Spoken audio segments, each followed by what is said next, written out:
Hello, Gen Z. Yes, I said Z, because I'm English, and we originated the fucking language. Anyway, Gen Z, your woke agenda seems to have awoken Gen X. Now, what could possibly be so important that you need our attention?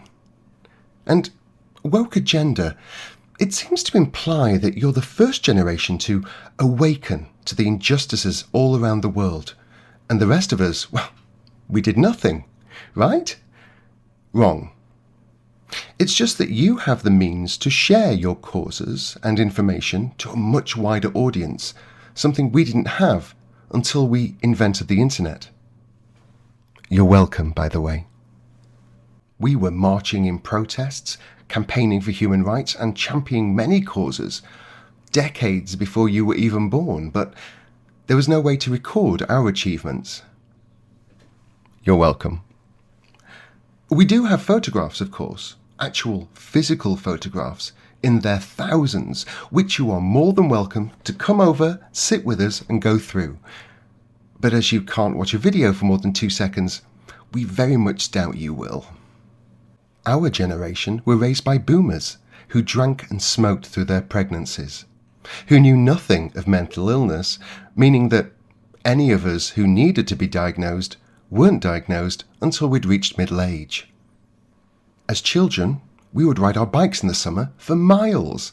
We would build tree houses, dig dens into the dirt, and we would play on the railroad lines. Yes, we really did. And even with all that constant exercise, I was still fat because we didn't have food standards back then. We brought those in. You're welcome. All of our outdoor activities were without supervision. There were no mobile phones, and no one drank bottled water. Can you imagine allowing your children out for 12 hours a day, not knowing where they are, and having no means of communication with them? More alarmingly, your children can't contact you if anything terrible happens. We, of course, don't need to imagine. We lived it. We walked to and from school, we learned from books, we socialised in person, and fights were physical. Even our headmaster could spank us if he was so inclined, and this was universally accepted.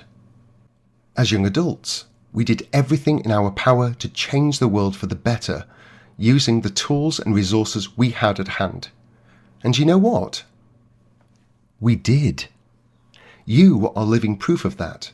The rights and freedoms you enjoy every single day are because of our actions. You're welcome. But it is a continuing fight. We don't expect your generation to right all the wrongs in the world, even with all your technological advances. So why would you expect our generation to fix all the world's problems with limited resources? We may not be au fait with technology. We may not really understand AI.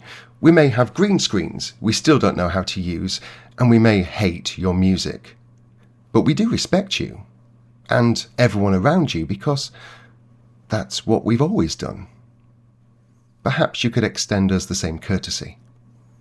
We gave you the entire compendium of human knowledge for free at the touch of a button. No need for grimy, used library books with ripped out pages. No, only the best for you. And yet, you seem to spend most of your time on social media rather than reading about your own history. We suggest you should. Now, if you'll excuse me, I have some vol-au-vents that need my attention.